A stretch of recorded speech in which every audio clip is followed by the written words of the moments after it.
إن في خلق السماوات والأرض واختلاف الليل والنهار لآيات لأولي الألباب الذين يذكرون الله قياما وقعودا وعلى جنوبهم ويتفكرون في خلق السماوات والأرض ربنا ما خلقت هذا باطلا سبحانك فقنا عذاب النار إلى قوله تعالى وتوفنا مع الأبرار صدق اللہ العظیم۔ قابل صد احترام بزرگان دین، معزز سامعین، اللہ تبارک و تعالی نے انسان کو زمین پر اپنی خلافت کے لیے پیدا فرمایا۔ انسان کی تخلیق کے بنیادی مقاصد دو ہیں، عبادت اور خلافت۔ اللہ تبارک و تعالیٰ کی طرف جو تعلق ہے اس کو عبادت کہتے ہیں، اور اللہ کی طرف سے جو مخلوق کی طرف توجہ ہے اس کو خلافت کہتے ہیں۔ اللہ تبارک و تعالیٰ نے جب حضرت آدم علیہ نبینا علیہ السلام کو پیدا فرمایا، ان کے بعد ان کی پشت سے اللہ تبارک و تعالیٰ نے ان کی اولاد کو نکالا، پھر ان کی اولاد میں سے ہر ایک کی پشت سے اس کی اولاد کو نکالا، تو قیامت تک جتنے انسانوں نے آنا تھا ان کی حقیقی وجود اللہ نے ایک میدان میں جمع فرمایا۔ اس کے بعد اللہ تبارک و تعالیٰ نے ان پر اپنی تجلی ڈالی، تو یہ ذروے ایسے متحرک ہو گئے جیسے کہ آپ اندر بیٹھے ہوئے ہوں اور سورج کی روشنی کمرے میں آ رہی ہو، تو آپ دیکھیں گے اس کے اندر خاکی ذرات حرکت کرتے ہوئے نظر آتے ہیں۔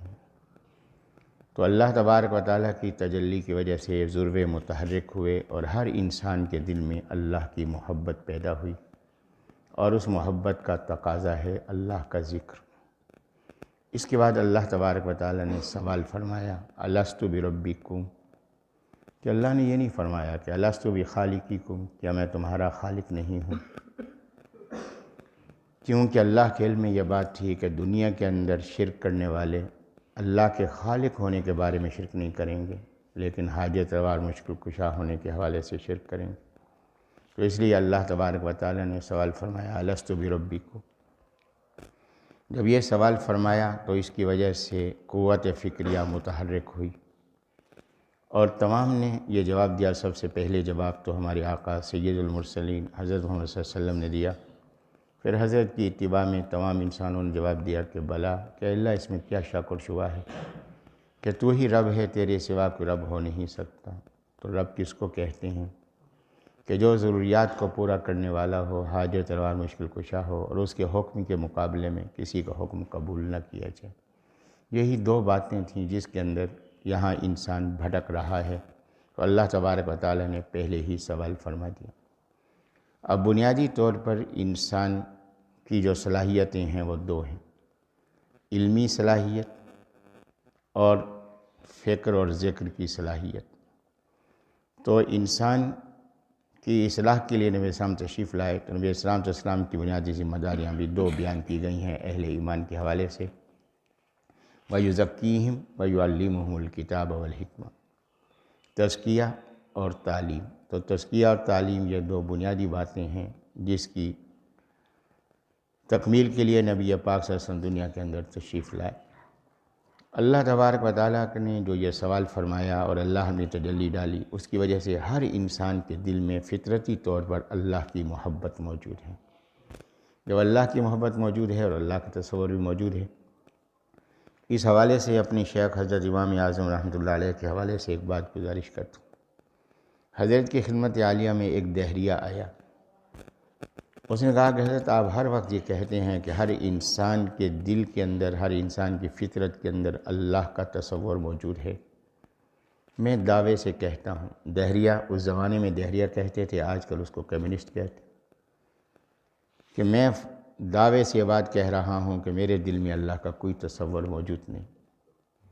حضرت امام سے رحمۃ اللہ علیہ نے فرمایا کہ میں ایک سوال کرتا ہوں، اس کا جواب دینے میں جھوٹ نہ بولنا۔ کہا کہ جھوٹ نہیں بولوں گا۔ اس زمانے کے اندر جو دین سے منحرف تھے وہ بھی جھوٹ سے اجتناب کرتے تھے۔ یہ دور حاضر ہے کہ ہم دین والے بھی جھوٹ میں کسی قسم کا عیب محسوس نہیں کرتے۔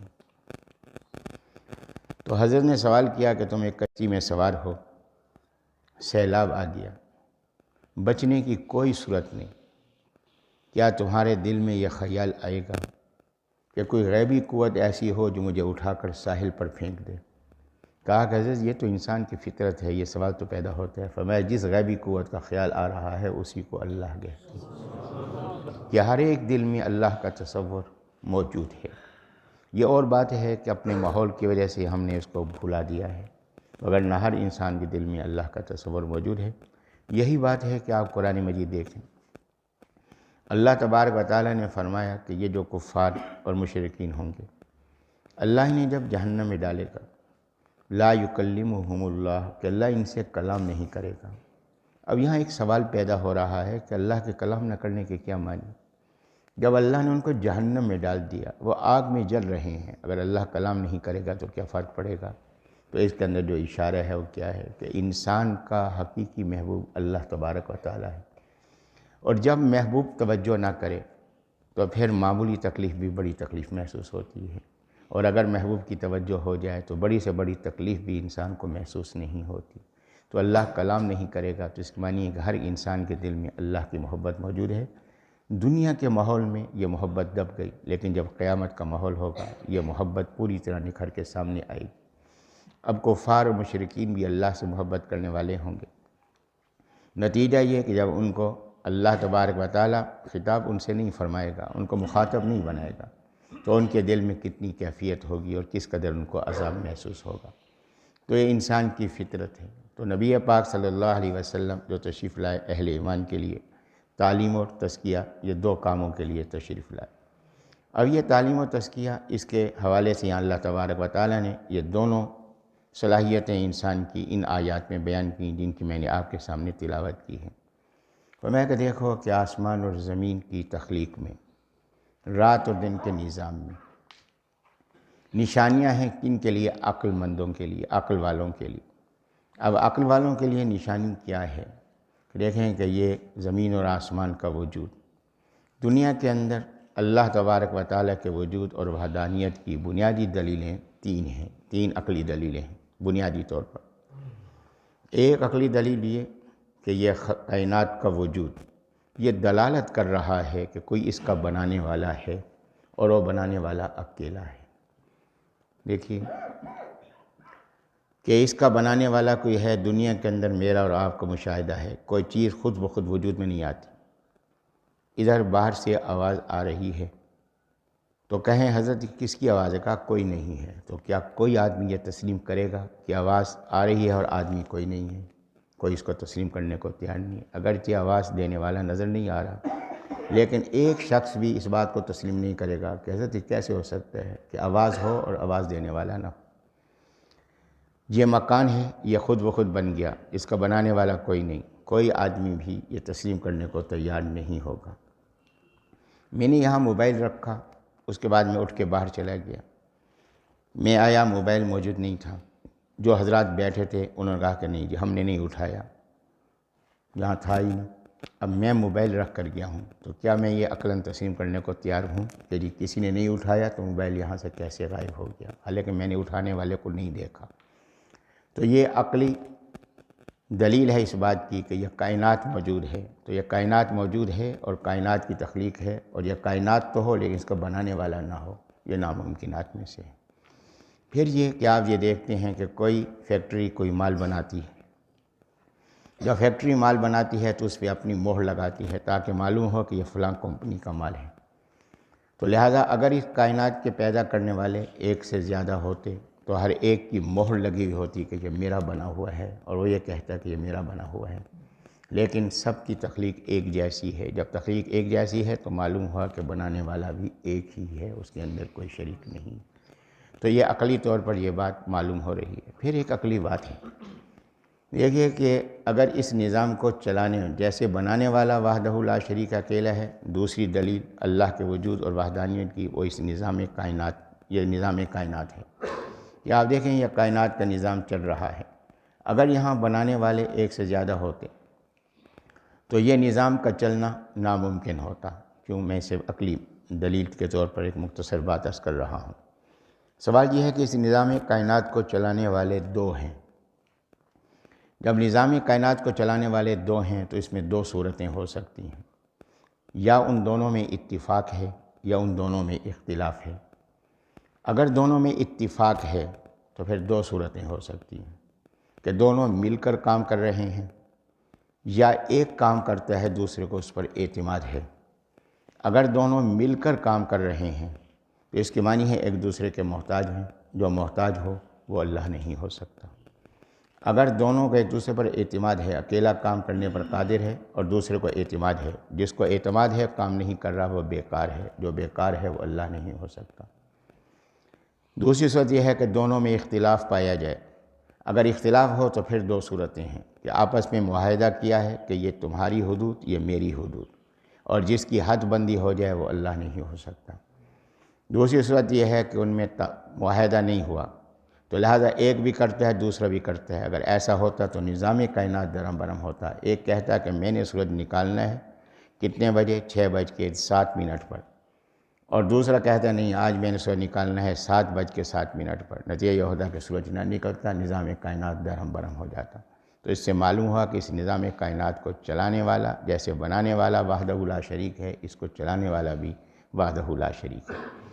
تیسری دلیل جس سے اللہ کا وجود اور اس کی وحدانیت معلوم ہوتی ہے وہ ہے انسان کی موت۔ کہ آپ دیکھیں کہ بڑے بڑے حکمران دندناتے پھرتے ہیں، لیکن اس کے باوجود جب موت کا وقت آتا ہے تو بے بسی کی کیفیت ان پر طاری ہوتی ہے۔ اسٹالن جو مرد اہم تھا روس کا، اس کی بیٹی نے دہریت سے توبہ کی اور اس نے ایک کتاب لکھی، اللہ کے وجود کا اس نے اقرار کیا۔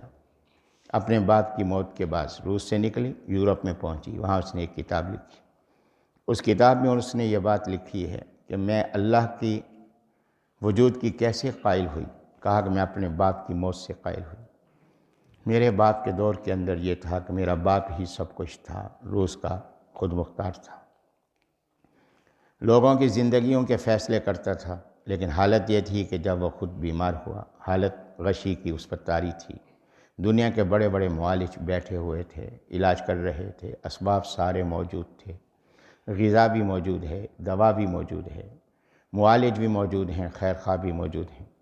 سب اس کو بے بسی کی کیفیت میں دیکھ رہے تھے کہ اچانک موت سے تھوڑی دیر پہلے غشی کی کیفیت ختم ہوئی، وہ ہوش میں آیا۔ ہم نے اس سے پوچھا کہ اس وقت آپ کیا محسوس کر رہے ہیں؟ وہ بول نہیں سکتا تھا۔ آسمان کی طرف دیکھا، انگلی کا اشارہ کیا، آنکھوں سے آنسو ٹپک پڑے کہ اشارہ کر رہا تھا کہ کوئی قوت ایسی ہے جس کے آگے میں عاجز اور بے بس ہوں۔ اس کے بعد اس کا انتقال ہو گیا۔ تو اس سے معلوم ہوا کہ کوئی قوت ہے جو اس نظام کو چلا رہی ہے اور اس کے سامنے سب عاجز اور بے بس ہیں۔ تو اللہ تبارک و تعالیٰ نے اس آیت میں یہ بات ارشاد فرمائی کہ عقل والوں کے لیے اس کے اندر نشانیاں ہیں کہ اللہ کی وحدانیت۔ جب اللہ کو پہچان لیا کہ اللہ ہے اور وحدہ لا شریک ہے تو پھر دو چیزیں قابل غور ہیں۔ پہلی چیز یہ کہ جب وہی سب کچھ کرنے والا ہے تو ذکر کس کا ہونا چاہیے؟ تو ذکر اسی کا ہونا چاہیے۔ تو ذکر معلوم ہوا کہ انسان کی فطرت ہے، کہ اللہ تبارک و تعالیٰ کا ذکر انسان کی فطرت ہے۔ اور ذکر کے مراکز کون سے ہیں؟ ذکر کے مراکز ہیں یہ خانقاہیں، کہ ان خانقاہوں میں اللہ تبارک و تعالیٰ کے ذکر کا ماحول بنایا جاتا ہے، ذکر کا مزاج بنایا جاتا ہے، ذکر کی تعلیم دی جاتی ہے۔ اور اس ذکر سے جو فوائد حاصل ہوتے ہیں وہ فوائد کیا ہیں؟ سب سے پہلی بات یہ کہ رب سے تعلق مضبوط ہوتا ہے۔ جب میں رب کا ذکر کروں گا، فَاذْكُرُونِی اذکرکم، کہ اللہ نے فرمایا تم میرا ذکر کرو میں تمہارا ذکر کروں گا۔ جب میں رب کا ذکر کروں گا تو رب میرا ذکر کرے گا۔ جب رب میرا ذکر کرے گا تو والا ذکر اللہ اکبر، اللہ کا ذکر کرنا تو اتنی بڑی نعمت ہے کہ اس کے برابر کوئی نعمت ہو ہی نہیں سکتی۔ تو لہٰذا اللہ تبارک و تعالیٰ سے تعلق مضبوط ہوتا ہے۔ اس کے بعد جو کیفیت پیدا ہوتی ہے اس مجالس سے، ان خانقاہی ذکر سے، جو دوسری بات پیدا ہوتی ہے وہ ہے تقوی، کہ تقوی پیدا ہوتا ہے۔ تقوی کیا ہے؟ کہ جب اللہ سے معرفت ہو گئی، اللہ کی پہچان ہو گئی، اللہ کے احسانات معلوم ہو گئے، اور اللہ تبارک و تعالیٰ کی قوت اور اللہ تبارک و تعالیٰ کی حکمت، اللہ کا علم اور اللہ کی طاقت کا اس کا اندازہ ہوا، اسی کا میں ذکر کر رہا ہوں۔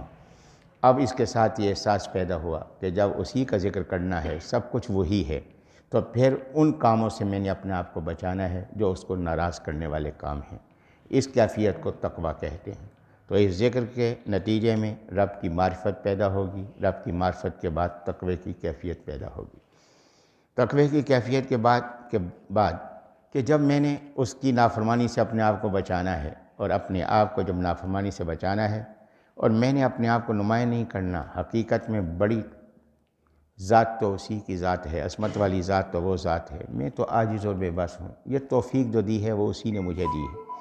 جب یہ کیفیت پیدا ہوگی تو اس کیفیت کے ساتھ تواضع کی کیفیت پیدا ہوگی، اور نبی علیہ السلام کے ارشاد گرامی ہے کہ جو اللہ کی رضا کے لیے تواضع کرتا ہے، اللہ تبارک و تعالیٰ اس کو بلندیاں نصیب فرماتا ہے۔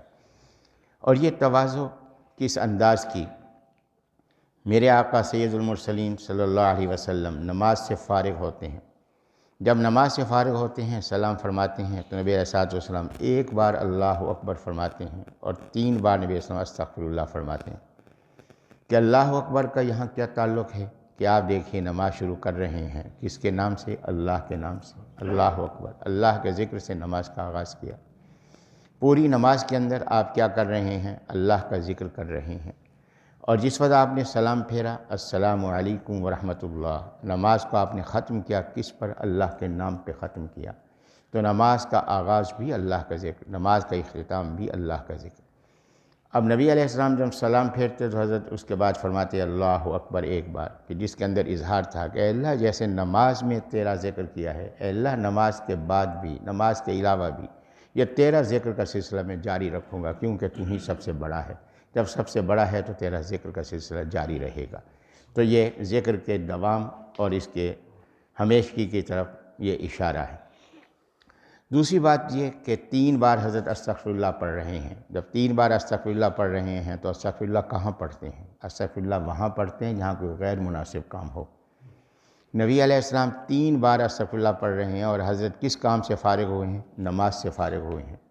نماز غیر مناسب کام تو نہیں ہے، نماز تو جامع عبادت ہے، العبادات المقربہ، اللہ کے قریب کرنے والی عبادتوں میں سب سے بنیادی عبادت ہے، سب سے جامع عبادت ہے۔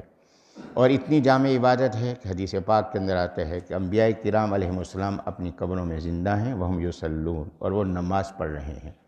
تو کیا ان پہ نماز فرض ہے کہ مرنے کے بعد بھی نماز فرض ہوتی ہے؟ نہیں، وہ نماز پڑھ رہے ہیں اللہ سے تعلق کے لیے، کہ اللہ سے تعلق کی سب سے بہتر صورت یہ نماز ہے۔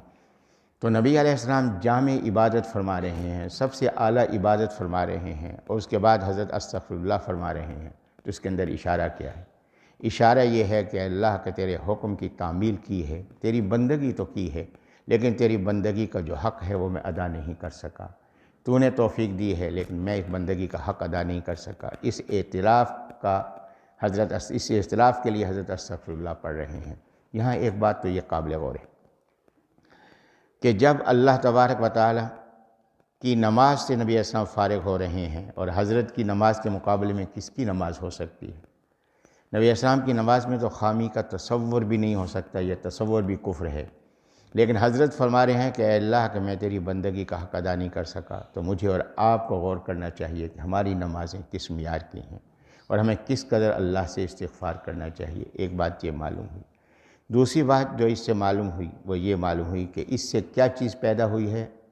تواضع کی کیفیت پیدا ہوئی ہے، کہ نہ کہ بڑائی کی کیفیت پیدا ہوئی کہ میں نماز قائم کرنے والا ہوں، نہیں، بلکہ نماز کے بعد استغفار، کہ جو اس کا حق تھا ادا نہیں کیا جا سکا، تواضع کی کیفیت اللہ کے بڑائی کے مقابلے میں۔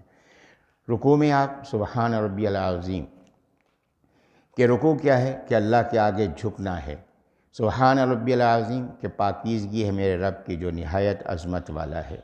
پھر آپ سمیع اللہ لمن حمدہ کہا، ربنا لک الحمد، کہ وہ تو اپنی تعریف کرنے والے کی سنتا ہے۔ میں نے جو تواضع کی ہے، میں نے جو عاجزی اختیار کی ہے، میں نے حق ادا نہیں کیا، تو لہٰذا جب اتنا مہربان ہے، سن رہا ہے، سننے والا ہے، عظمت والا ہے، تو مجھے اپنی عاجزی کی آخری حد تک پہنچنا ہے۔ میں نے اللہ اکبر کہا، اس کی بڑائی کا اظہار کیا، اور یہ چہرہ زمین پہ رکھ دیا۔ جب چہرہ زمین رکھا، پورے جسم کے اندر سب سے زیادہ معتبر حصہ کون سا ہے؟ یہ چہرہ ہے، یہ ناک ہے جس کے لیے انسان غلط کام کرتا پھر رہا ہے۔ یہ ناک میں نے زمین پہ لگا دی، یہ پیشانی میں نے زمین پہ لگا دی۔ پھر میں نے یہاں پڑھا سبحان ربی الاعلیٰ، کہ اللہ کہ میری عاجزی کی حد ہے لیکن تیری بلندی کی کوئی حد نہیں، تو میں اپنی آخری عاجزی تک پہنچا ہوں۔ تو یہاں یہ تواضع کی کیفیت پیدا ہوگی کہاں؟ یہ تواضع کی کیفیت پیدا ہوگی اس تزکیے کے ماحول سے، تو اس میں تواضع کی کیفیت پیدا ہوگی۔ نماز کے احکام اور مسائل کہاں سے معلوم ہوں گے؟ نماز کے احکام اور مسائل معلوم ہوں گے علماء سے، اور یہ کیفیت جو نماز کی تواضع کی کیفیت ہے، یہ کیفیت پیدا ہوگی اہل اللہ کی صحبت سے۔ پھر اس کے بعد تواضع کے بعد جو چیز پیدا ہوگی، اب اس کے اندر یہ ہے کہ اپنے نفس کی میں نے اصلاح کرنی ہے۔ اب نفس کی اصلاح کرنی ہے تو اس کے لیے مجاہدہ میں کر رہا ہوں۔ اب اس کے ساتھ پھر اس ماحول کے اندر جو کیفیت پیدا ہوتی ہے وہ اخلاص کی کیفیت پیدا ہوتی ہے۔ فرمایا کہ اعمال کی جو قبولیت ہے وہ 3 بنیادی باتیں ہیں، اگر 3 میں سے ایک بات بھی نہیں ہوگی تو عمل قبول نہیں ہوگا۔ عمل کی قبولیت کے لیے 3 باتیں ضروری ہیں۔ سب سے پہلی بات یہ کہ عمل کرنے والے کا عقیدہ صحیح ہو۔ یہ عقیدہ صحیح کہاں سے معلوم ہوگا؟ علماء سے معلوم ہوگا، تعلیم کا نتیجہ ہے۔ دوسری بات یہ ہے کہ عمل شریعت کے مطابق ہو۔ عمل شریعت کے مطابق کہاں سے معلوم ہوگا؟ علماء سے معلوم ہوگا، یہ تعلیم کا نتیجہ ہے۔ اور اس کے بعد یہ ہے کہ تیسری بات کہ مقصد اللہ کو راضی کرنا ہو، اخلاص، یہ کہاں سے حاصل ہوگا؟ یہ خانقاہوں سے حاصل ہوگا۔ یہ دل کی کیفیت، اس کا تعلق تزکیے کے ساتھ ہے۔ تو لہٰذا تعلیم اور تزکیہ یہ دونوں چیزیں ضروری ہیں۔ اگر تعلیم ہو اور تزکیہ نہ ہو، تعلیم ہو اور تزکیہ نہ ہو تو اس کی وجہ سے سرکشی پیدا ہوگی، اور اگر تزکیہ ہے اور تعلیم نہیں تو اس کی وجہ سے جہالت پیدا ہوگی۔ تو اس لیے دونوں چیزیں جو ہیں وہ لازم ہیں، تعلیم بھی لازم ہے، تزکیہ بھی لازم ہے۔ تو اس سے اخلاص نیت کی کیفیت پیدا ہوگی۔ جب اخلاص نیت کی کیفیت پیدا ہوگی تو پھر اللہ کے ہاں قبولیت کی کیفیت پیدا ہوگی۔ پھر یہاں جو ایک بات میں نے ابھی گزارش کی ہے کہ نفس کا مجاہدہ، کہ نفس کا مجاہدہ کیا ہے؟ کہ اپنے دل و دماغ کی اصلاح کرنی ہے۔ اگر ایک آدمی خانقاہی نظام کے اندر بھی ہے، خانقاہی نظام سے بھی وابستہ ہے، تو ضروری نہیں کہ وہ اس میں کامیاب بھی ہو۔ کیوں؟ اس لیے جب تک اپنی اندر کی اصلاح نہیں کریں گے، اندر پاکیزگی پیدا نہیں کریں گے، اپنے اندر طلب پیدا نہیں کریں گے، اس وقت اس ماحول سے فائدہ نہیں اٹھایا جا سکتا۔ اس کی میں ایک بنیادی مثال عرض کرتا ہوں کہ آپ دیکھیں کہ جس وقت اللہ تبارک و تعالیٰ نے حضرت آدم علیہ السلام کو پیدا فرمانا چاہا تو اللہ تبارک و تعالیٰ نے فرشتوں کو حکم دیا کہ زمین پہ جاؤ کہ یہ جنات جو یہ سرکشی کرتے پھر رہے ہیں ان کو کنارے لگاؤ تاکہ زمین صاف ہو اور اس پہ آدم علیہ السلام جو ہیں وہ آباد ہوں گے، ان کی اولاد ہوگی۔ جب یہاں آئے تو انہوں نے جنات جو سرکشی کر رہے تھے، نافرمانی کر رہے تھے، کنارے لگانا چاہا تو فرشتوں نے اللہ سے رجوع کیا کہ اللہ کے ان جنات کے اندر ایک جن وہ ہے عزازیل جس کا نام ہے، یہ اللہ تیری عبادت میں ہر وقت رہتا ہے، ان کو بھی روکتا ہے نافرمانی سے، تو اس کے بارے میں کیا حکم ہے؟ کہ اللہ نے فرمایا کہ اس کو اپنے ساتھ لے لو۔ تو یہ عزازیل فرشتوں کی صحبت میں آ گیا، باقی جنات کو کنارے لگایا گیا، یہ فرشتوں کی صحبت میں رہا۔ جب فرشتوں کی مقدس صحبت میں رہا تو اب اس صحبت کے اثرات اس پہ منتقل ہونے چاہیے تھے، لیکن کیا ہوا؟ جب اللہ تعالیٰ نے آدم علیہ السلام کو سجدہ کرنے کا حکم دیا تو تمام فرشتوں نے سجدہ کیا، لیکن عزازیل نے سجدہ نہیں کیا، حالانکہ صحبت میں تھا۔ ان کی صحبت کے اثرات اس لیے نہیں پڑے کہ اندر خباثت موجود تھی۔ جب اندر کی خباثت صاف نہیں ہوگی تو صحبت کے اثرات نہیں پڑیں گے۔ جب اندر سے خباثت نکلے گی، اب اندر کی خباثتیں 2 تھیں اس کے اندر، ایک اس کے اندر تکبر تھا کہ میں بڑا ہوں، اور دوسرا اس کے اندر حسد تھا کہ دوسرا آگے کیوں بڑھ رہا ہے، کہ اس کو نمایاں مقام کیوں مل رہا ہے، اس کو خلافت کیوں مل رہی ہے، مجھے کیوں نہیں مل رہی۔ تو لہٰذا یہ 2 باتیں، حسد اور تکبر، یہ سب سے پہلا جرم ہے جو مخلوق نے کیا ہے، اور یہ شیطان نے کیا آدم علیہ السلام کو سجدہ کرتے وقت۔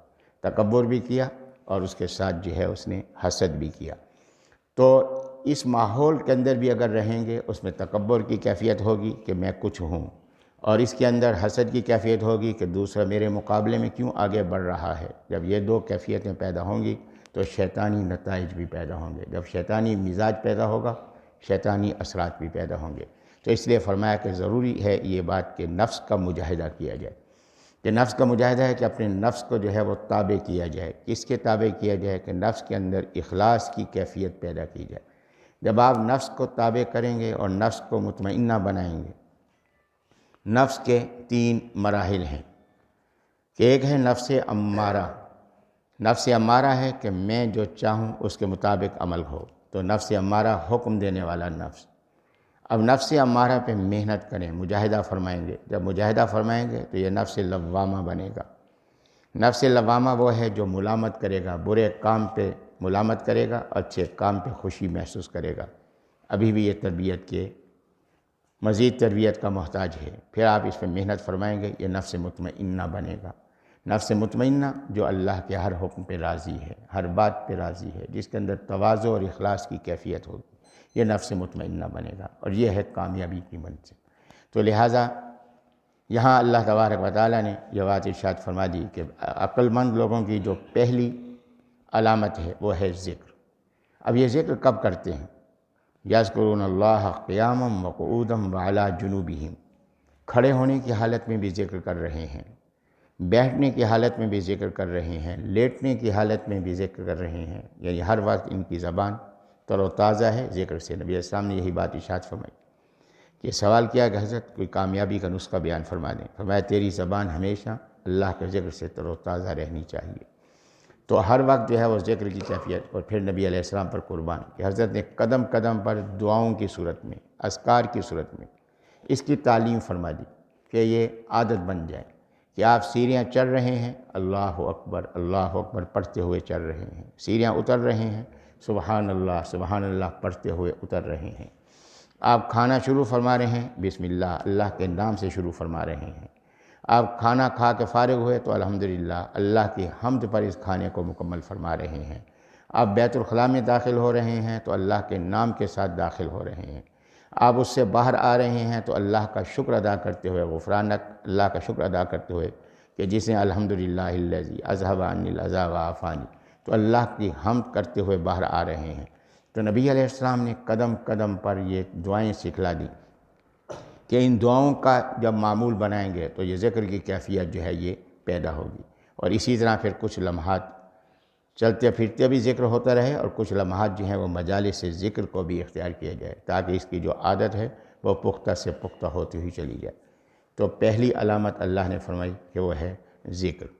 اور قرآن مجید میں اللہ نے یہ بھی فرمایا کہ اقم الصلاۃ لذکری، کہ نماز کو قائم کرو میرے ذکر کے لیے۔ اب نماز کی ایک ہے ظاہری حالت یہ ہے کہ نماز کی شرطیں ان کا اہتمام آپ نے فرمانا ہے کہ جسم پاک ہو، لباس پاک ہو، جگہ پاک ہو، جتنا حصہ ساتر کا چھپا ہوا ہونا چاہیے وہ چھپا ہوا ہو، اور نماز کا وقت ہو، قبلہ رخ ہوں اور نیت کریں۔ پھر ہیں نماز کے ارکان کہ جی نماز تکبیر اولیٰ سے شروع کریں گے، پھر اس کے بعد قیام ہے، قرات ہے، رکوع ہے، 2 سجدے ہیں، اس کے بعد آخری قعدہ ہے، اور اس کے علاوہ دیگر واجبات ہیں، سنن ہیں، مستحبات ہیں، ان تمام کی پابندی کریں۔ یہ ہے نماز کے ظاہری آداب۔ تو نماز کے جو ظاہری آداب ہیں وہ یہ، اب اس کے بعد یہ ہے نماز کا قائم کرنا، اب اس کے بعد ہے نماز کے باطنی آداب۔ نماز کے باطنی آداب کیا ہیں کہ نماز کے اندر انہماک ہو، توجہ ہو، کس کی طرف؟ رب کی طرف۔ یہاں ایک حکایت بیان کی جاتی ہے کہ مجنوں جو حضرت معاویہ رضی اللہ عنہ کے دور سے تعلق رکھتا ہے، یہ فرضی شخصیت تو نہیں ہے لیکن اس کے ساتھ جو واقعات بیان کیے جاتے ہیں وہ بہت سے فرضی ہیں، لیکن بہرحال حکایات کے اندر تو بات سمجھانے کی ہوتی ہے کہ مجنوں جو لیلہ کے عشق میں مبتلا تھا، یا گزر رہا تھا، ایک آدمی نماز پڑھ رہا تھا، تو مجنوں گزرا، آگے سے گزر گیا۔ جو آدمی نماز پڑھ رہا تھا وہ نماز سے فارغ ہوا، نماز سے فارغ ہونے کے بعد اٹھا، اس نے اٹھ کے اس کا ہاتھ پکڑ لیا۔ اس زمانے میں دستور یہ تھا کہ اگر کوئی سوال کرنا چاہتا تھا تو دوسرے کا ہاتھ پکڑتا تھا، اور اگر تصدیق کرنا چاہتا تھا تو اس کے سر پہ ہاتھ رکھتا تھا یا اس کی داڑھی پہ ہاتھ رکھتا تھا۔ یہ ہوتی تھی کہ میں آپ کی بات کی تصدیق کر رہا ہوں، یہ عرب کے اندر یہ رواج تھا۔ تو لہٰذا وہ آدمی اٹھا، اس نے مجنوں کا ہاتھ پکڑ لیا، تو مجنوں رک گیا کہ کوئی بات مجھ سے پوچھنا چاہ رہا ہے۔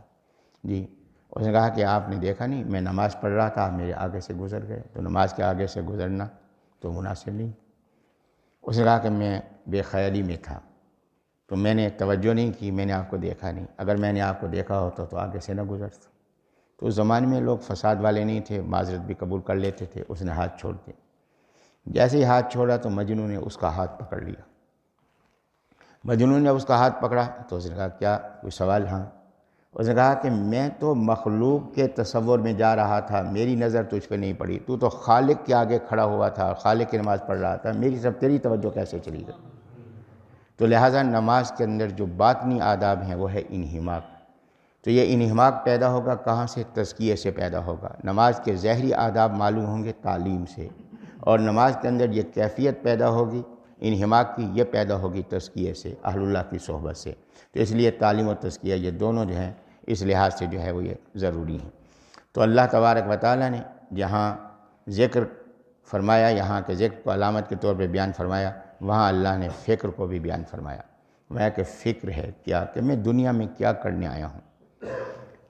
اب آپ دیکھیں اس فکر کے حوالے سے جو مختصر بات عرض کر رہا ہوں کہ آپ دیکھیں کہ اس وقت جتنی چیزیں مخلوقات میں مرئی ہیں یعنی نظر آنے والی ہیں، وہ آسمان کی، زمین کی۔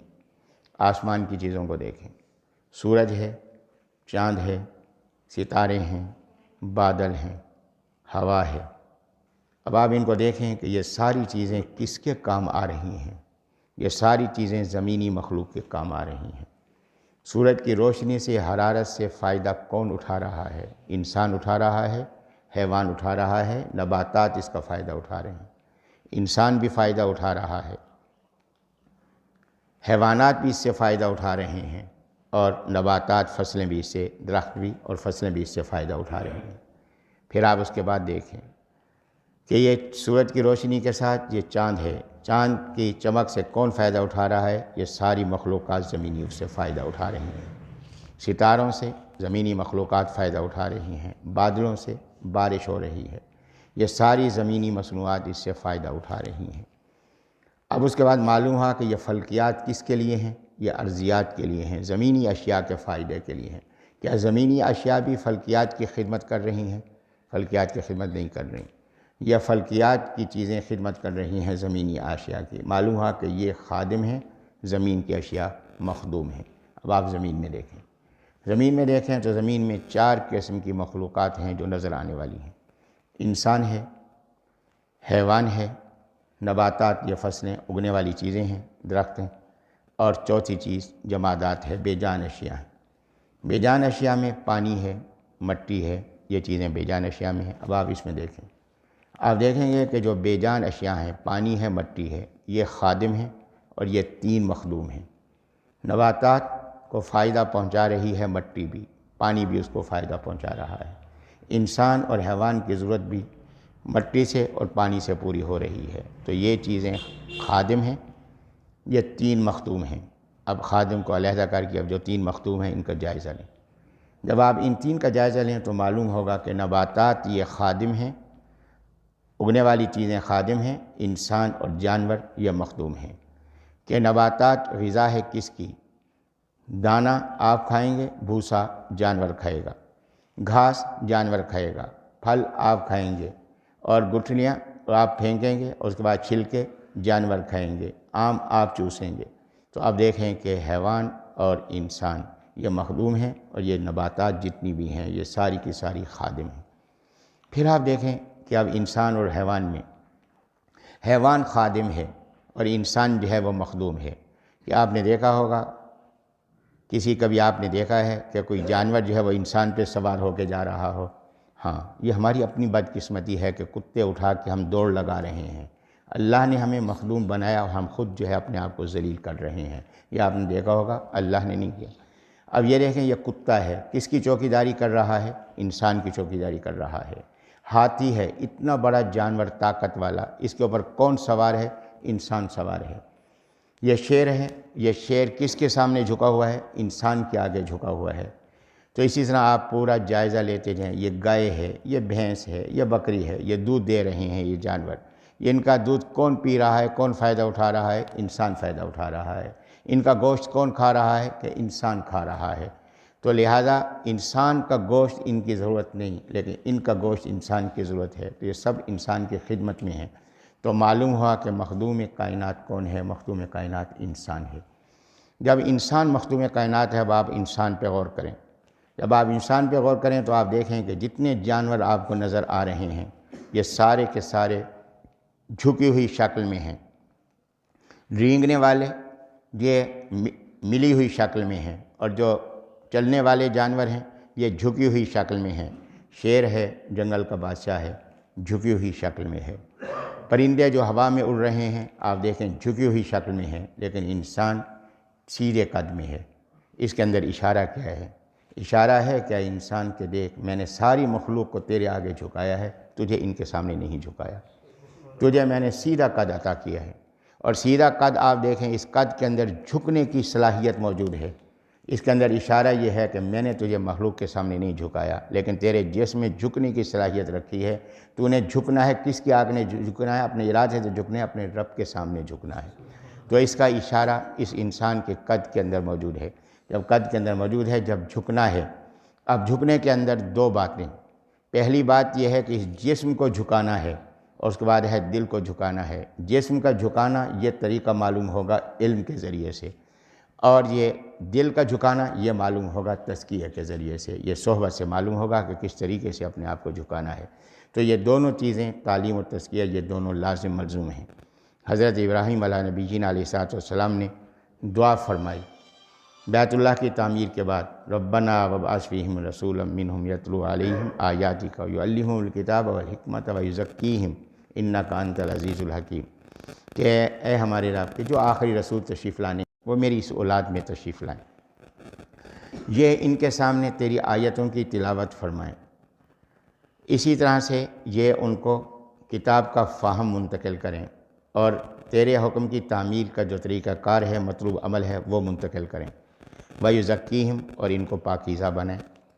اب ابراہیم علیہ السلام کا مقصود کیا تھا؟ مقصود یہ تھا کہ تعلیم ذریعہ ہے، اور یہ تزکیہ دل کی پاکیزگی یہ مقصود ہے، کہ میں نے ابھی یہ بات گزارش کی کہ عقیدہ صحیح ہو، عمل شریعت کے مطابق ہو، پھر اگر اخلاص سے نیت ہے تو عمل قبول ہوگا۔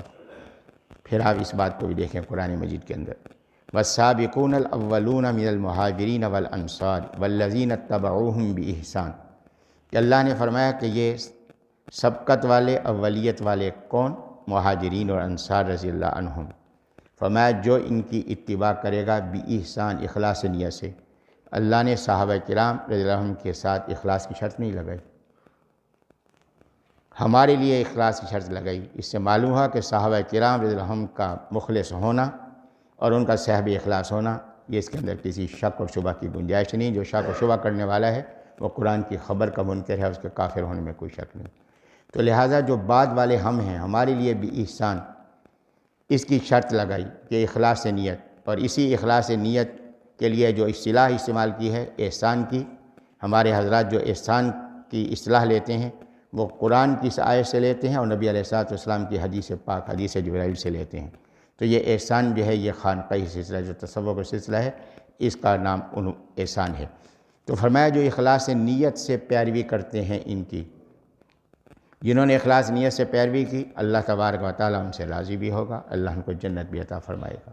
تو مقصود و مطلوب دو چیزیں، اللہ کی خوشنودی حاصل ہو جائے اور یہ نعمت آخرت کی حاصل ہو جائے۔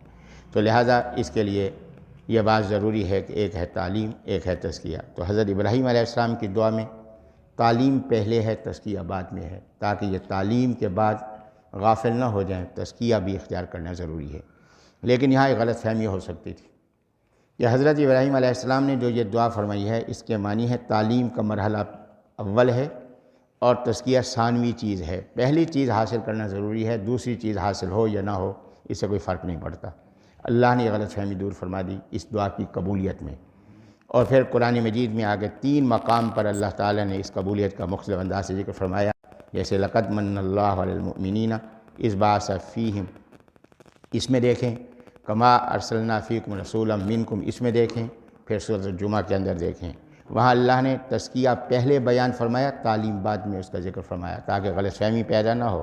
جیسے تعلیم مقصود ہے ایسے تزکیہ بھی مقصود ہے، تو تزکیہ بھی مقصود ہے، تعلیم بھی مقصود ہے، یہ دونوں چیزیں مقصود ہیں، اور اس مقصود پہ عمل کرنے کے لیے اخلاص نیت جو ہے یہ ضروری ہے، اس کے مطابق جو عمل کرنا چاہیے۔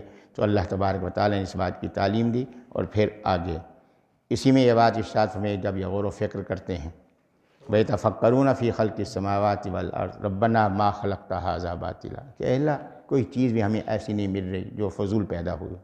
جب یہ فضول پیدا نہیں ہوئے تو میں انسان جو مخدوم کائنات ہوں، میں فضول کیسے ہو سکتا ہوں؟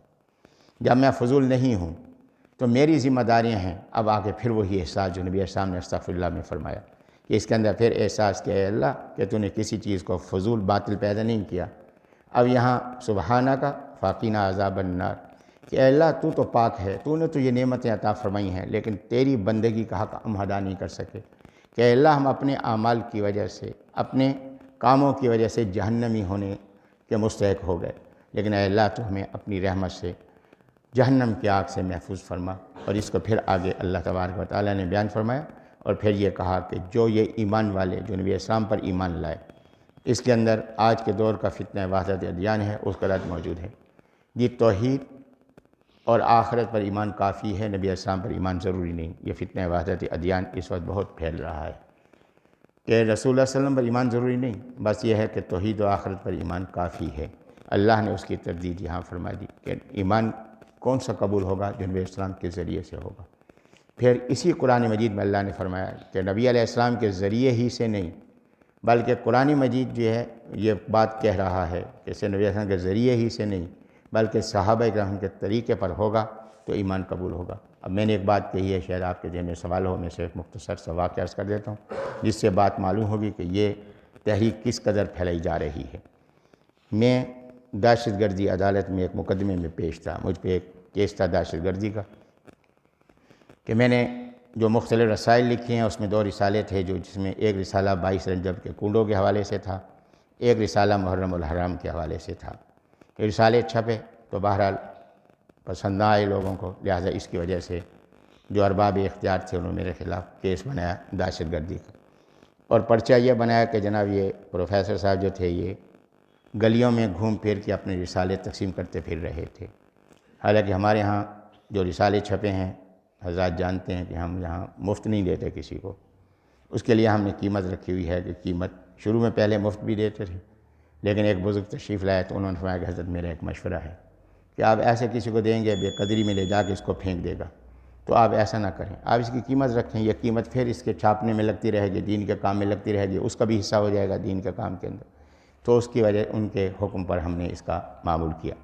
تو بہرحال یہ پرچہ جو درج تھا کہ ناب یہ رسالے بانٹتا پھر رہا تھا، جب بانٹتا پھر رہا تھا تو ایک پولیس انسپکٹر وہاں سے گزرا، جب پولیس انسپکٹر وہاں سے گزرا تو اس نے رسالے لیے پڑھا تو حیران ہوا کہ ایک ایک جملے کے اندر اشتعال موجود ہے۔ تو اس نے جا کے تھانے میں پرچہ درج کرا دیا۔ جب پرچہ درج کرایا تو ایک پولیس انسپکٹر اور 9 پولیس والے گرفتاری کے لیے آئے۔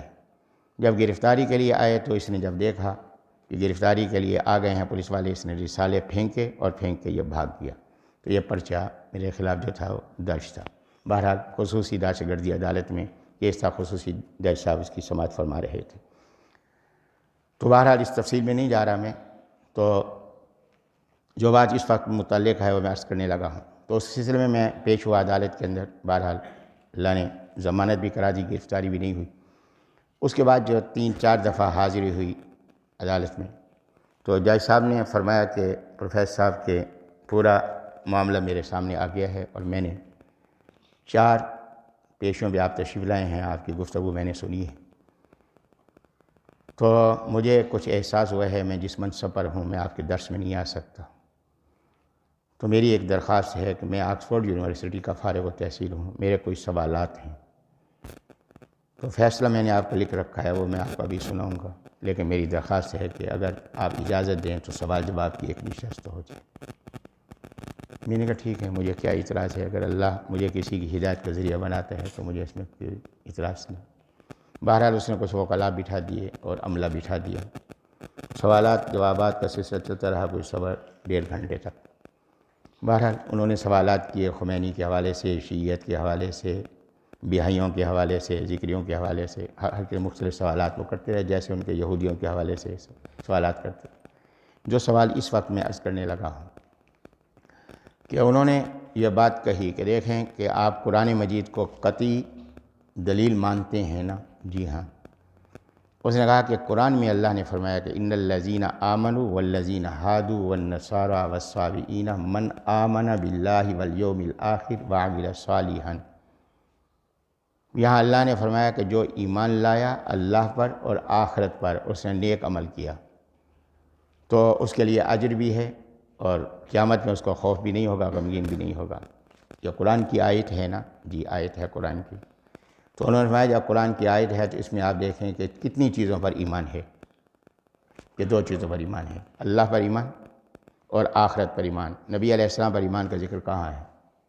تو اس سے معلوم ہوا کہ اگر اللہ پر ایمان ہو، توحید پر ایمان ہو، آخرت پر ایمان ہو تو نجات کے لیے کافی ہے۔ نبی علیہ السلام پر ایمان ضروری نہیں۔ اگر ایک یہودی ہے اور وہ صحیح توحید پر ایمان رکھتا ہے اور آخرت کا عقیدہ صحیح رکھتا ہے، ایک عیسائی ہے، اگر ان دونوں چیزوں پر ایمان رکھتا ہے، صحیح عقیدہ رکھتا ہے، اگر ایک اور ہے کہ کسی مذہب نہیں کر سکتا، عقلی طور پر ان دونوں چیزوں کو مانتا ہے، توحید کو بھی مانتا ہے، تو نجات کے لیے کافی ہے۔ یہ قرآن کی آیت بتلا رہی۔ تو انہوں نے یہ نظریہ پیش کیا، تو اسی سے آپ اندازہ فرمانے کہ نظریہ کس قدر جو ہے وہ اہم افراد کے ذہنوں کے اندر منتقل کیا گیا ہے۔ آپ کے اس سے پہلے جو ملک کے سربراہ تھے پرویز مشرف صاحب، وہ بھی اسی گروہ سے تعلق رکھتے تھے۔ اس کا ہیڈ آفس ناروے کے اندر ہے۔ تو یہ سلسلہ جو ہے وہ چل رہا ہے۔ اللہ نے جو توفیق عطا فرمائی، میں نے گزارش کی وہاں، میں نے ان سے کہا کہ میرا آپ سے ایک سوال ہے جناب جج صاحب، میرا ایک سوال یہ ہے، میرا سوال یہ ہے کہ میرا مقدمہ آپ کے پاس ہے، اس مقدمے میں ہر بات کا آپ جواب اور فیصلہ قانون کی کتاب کی ایک شق سے کریں گے؟ کہا جی نہیں۔ میں نے کہا کیا کریں گے؟ اس نے ہر بات کی مناسب شق دیکھوں گا، اس کے مطابق فیصلہ کروں گا۔ تو میں نے کہا پھر ہر بات کی جب مناسب شق آپ دیکھیں گے قانون میں، تو دین کے معاملے میں ساری باتوں کا فیصلہ ایک آیت سے آپ کیسے کر رہے ہیں؟ یا ایھا الذین آمنوا آمنوا باللہ ورسولہ، یہ حکم موجود ہے قرآن مجید کے اندر کہ اے اللہ فرما رہے ہیں کہ اے ایمان والو تم ایمان لاؤ اللہ پر ورسولہ، اس کے رسول پر بھی۔ قل ان کنتم تحبون اللہ فاتبعونی، اے نبی صلی اللہ علیہ وسلم آپ فرما دیں اگر تم اللہ سے محبت رکھتے ہو تو میری اتباع کرو۔ نتیجہ کیا ہوگا؟ اللہ تمہاری مغفرت بھی فرمائے گا، اللہ تمہیں محبوب بھی بنائے گا۔ یا ایھا الذین آمنوا اطیعوا اللہ واطیعوا الرسول، کہ اے ایمان والے اطاعت کرو اللہ کی اور اطاعت کرو رسول اکرم صلی اللہ علیہ وسلم کی۔ تو یہ کتنی آیات ہیں جس سے معلوم ہو رہا ہے کہ نبی علیہ السلام پر ایمان کے بغیر ایمان قبول نہیں۔ تو لہٰذا نبی علیہ السلام پر ایمان کے لیے آپ اس آیت کو کیوں دلیل بنا رہے ہیں؟ ان آیات کو کیوں نہیں لیتے ہیں جس میں نبی علیہ السلام پر ایمان کا ذکر موجود ہے؟ دوسرا سوال میرا یہ ہے، قرآن مجید میں آپ دیکھیں سورہ بقرہ شروع قرآن میں دیکھیں، وَمِنَ النَّاسِ مَن يَقُولُ آمَنَّا بِاللَّهِ وَبِالْيَوْمِ الْآخِرِ وَمَا هُمْ بِمُؤْمِنِينَ، کہ اللہ فرما رہا ہے کیا کہ لوگوں میں سے کچھ وہ ہیں جو قائل ہیں، اللہ پر ایمان کے قائل ہیں، آخرت پر ایمان کے قائل ہیں۔ دو چیزوں کا ذکر ہے، وہی جو دو چیزیں آپ فرما رہے ہیں، ان کے ایمان پہ قائل ہیں، وَمَا هُمْ بِمُؤْمِنِينَ، وہ ایمان والے ہیں ہی نہیں۔ میں نے کہا کہ ہمارے حضرات علماء تو ترجمہ اس کا یہ کرتے ہیں وَمَا هُمْ بِمُؤْمِنِينَ، کہ وہ ایمان والے ہیں نہیں، لیکن میں یہاں بات جو ہے اس کو رفاقت کا با کہتا ہوں، تو میں اس کا ترجمہ یہ کر رہا ہوں، اگر وہ ترجمہ کریں تو بھی مفہوم یہی ہے، وَمَا هُمْ بِمُؤْمِنِينَ، وہ ایمان والوں کے قریب سے بھی نہیں گزرے۔ ایمان والا ہونا تو دور کی بات ہے، وہ ایمان والوں کے قریب سے بھی نہیں گزرے۔ تو لہٰذا یہاں نفی ہو رہی ہے، اللہ پر بھی ایمان ہے، آخرت پر بھی ایمان ہے۔ کیوں؟ اسی رکوع کو پڑھیں تو معلوم ہوگا کہ ایمان کے لیے شرط کیا ہے کہ صرف نبی علیہ السلام کا ذریعہ ہی نہیں، وَإِذَا قِيلَ لَهُمْ آمِنُوا كَمَا آمَنَ النَّاسُ، صحابہ کرام کا طریقہ بھی ضروری ہے۔ اگر نبی علیہ السلام کے ذریعے سے ایمان لائیں گے اور صحابہ کرام کا طریقہ اختیار نہیں کریں گے تو بھی ایمان والوں میں شمار نہیں ہوں گے۔ یہ قرآن کا فیصلہ ہے۔ جب یہ فیصلہ ہے اب ان دو آیتوں میں ٹکراؤ پایا جاتا ہے، تو ان ٹکراؤ کا حل کیا ہے؟ آپ کے نزدیک اس کا حل کیا ہے؟ آپ کیا فرمائیں گے؟ اب وہ پریشان ہو گئے تھے کہ اب تک یہی نظریہ عقیدہ رکھا ہے، آکسفورڈ یونیورسٹی سے آیا ہوں یہ کہ تیسرا سوال، میں نے کہا میرا تیسرا سوال ہے، آپ محسوس نہ فرمائیں، ان الذین آمنوا والذین ہادوا والنصارى والصابئین، یہ آیت آپ پہ نازل ہوئی ہے؟ جب میں نے یہ کہا کہ فوراً چونکے کہ نہیں، میں نے کہا کس پہ نازل ہوئی؟ کہا کہ نبی علیہ السلام پر نازل ہوئی۔ میں نے کہا جب اللہ کو نبی نہیں مانیں گے تو اس کو قرآن کی آیت کیسے مانیں گے؟ اس آیت سے بھی ثابت ہو رہا ہے کہ نبی علیہ السلام پر ایمان ضروری ہے، اس کے بغیر ایمان نہ اللہ پر قبول ہوگا توحید کا، نہ آخرت کا قبول ہوگا۔ اللہ جزائے خیر عطا فرمائے، بھری عدالت میں یوں سر پکڑ کے بیٹھے، کہا کہ پروفیسر صاحب ہمارا کیا بنے گا، ہم پڑھے لکھے لوگ گمراہی کے سیلاب میں بہتے چلے جا رہے ہیں۔ تو میں نے کہا حضرت اس کا حل قرآن میں اللہ نے فرما دیا، یا ایھا الذین آمنوا اتقوا اللہ وکونوا مع الصادقین، کہ اے ایمان والو اللہ سے ڈرو اور سچوں کی صحبت اختیار کرو۔ لہٰذا جب سچوں کی صحبت میں بیٹھو گے تو اس قسم کے شکوک و شبہات پیدا نہیں ہوں گے، اشکالات پیدا نہیں ہوں گے۔ تو لہٰذا یہ فتنہ کہ نہ اللہ پر ایمان کافی ہے، نبی اسلام پر ایمان کی ضرورت نہیں، تو اس کا رد جو ہے یہ یہاں موجود ہے۔ تو میں یہ عرض کر رہا تھا کہ یہ چیزیں کب انسان کو نصیب ہوں گی، یہ کیفیات کب نصیب ہوں گی، تو یہ مجاہدہ نفس کب ہوگا؟ یہ صحبت سے ہوگا، اور صحبت میں ہوگا، اور صحبت میں اپنے اندر اخلاص پیدا کرنا ہوگا، سچی طلب پیدا کرنی ہوگی۔ ایک بالٹی ہے، وہ گندگی کی بالٹی ہے، اس سے اندر پخانہ ڈالا جاتا ہے۔ اب اس بالٹی کے اندر اگر آپ اس کو پاکیزہ نہیں کرتے، اس بالٹی کے اندر آپ دودھ ڈال دیں، دودھ بھی ناپاک، بارش اس کا پانی اس کے اندر آئے، وہ بارش کا پانی بھی ناپاک۔ یہ پانی جو پاکیزگی کا ذریعہ ہے، یہ بذات خود ناپاک ہو جائے گا، نجاست ہو جائے گا۔ تو اس کے لیے پہلے کیا ہے کہ آپ برتن کو صاف کریں، اور برتن ہے دل۔ اس دل کو صاف کریں گے، پھر اہل اللہ کی صحبت اختیار کریں گے، اخلاص سے طلب کریں گے، اور پھر علماء حق سے مسائل پوچھیں گے اور اس کے مطابق عمل کریں گے۔ تو تعلیم و تزکیہ دونوں کو اکٹھا لے کر چلیں گے تو نتیجے میں آخرت کے اندر کامیابی اور کامرانی ہوگی، نبی اسلام کی نسبت مضبوط ہوگی۔ اللہ مجھے بھی آپ کو بھی اس کی کامل توفیق عطا فرما دے۔ وآخر دعوانا الحمدللہ رب العالمین۔ الحمدللہ رب العالمین الرحمن الرحیم مالک یوم الدین۔ اللہم صلی وسلم وبارک علی سیدنا مولانا محمد النبی الأمی وعلی آلہ واصحابہ کما تحب وترضی عدد لما تحب وترضی۔ اللہم اید امیر المؤمنین والمجاہدین معہ، اللہم انصرہم ولا تنصر علیہم، اللہم ثبت اقدامہم انک انت علی کل شیء قدیر۔ اللہم اغفر لنا ولوالدینا ولأولادنا ولإخواننا الذین سبقونا بالایمان ولجمیع المؤمنین والمؤمنات انک انت العفو الکریم انک انت الغفور الرحیم فاغفر وارحم وانت خیر الراحمین۔ اللہم انا نسألک خیر الدنیا وخیر الآخرہ ونسألک العفو والعافیۃ والمعافاۃ فی الدنیا والآخرہ۔ اللہم اجعلنا من المخلصین والمخلصین، اللہم اجعلنا من اصحاب الیمین، اللہم اجعلنا من المقربین، اللہم اجعلنا من القانتین۔ اللہم انا نسألک الہدی والتقی والعفاف والغنی، اللہم انا نسألک الصحۃ والعفۃ والامانۃ وحسن الخلق والرضا بالقدر۔ اللہم انا نسألک علما نافعا وعملا متقبلا ورزقا حلالا طیبا واسعا وشفاء من کل داء۔ اللہم لا شافی الا انت یا شافی الامراض فاشفنا من کل داء۔ اللہم ربنا لا تزغ قلوبنا بعد اذ ہدیتنا وہب لنا من لدنک رحمہ انک انت الوہاب۔ اللہم ربنا آتنا فی الدنیا حسنہ وفی الآخرۃ حسنۃ وقنا عذاب النار۔ اللہم انا نسألک خیرا خیرا، اللہم ربنا نجنا من القوم الظالمین، اللہم ربنا تقبلنا وتقبل ازواجنا واولادنا واموالنا واحبابنا واقاربنا وجمیع المسلمین والمسلمات کما تقبلت صحاب النبی صلی اللہ علیہ وسلم۔ اللہم نور قلوبنا بالایمان کما نورت قلوبہم، اللہم الف بین قلوبنا کما الفت بین قلوبہم۔ اللہم ارزقنا حبک وحب نبیک وحب صحاب النبی صلی اللہ علیہ وسلم، وارزقنا اتباعہم بإحسان وادخلنا معہم فی جنات الفردوس برحمتک یا ارحم الراحمین۔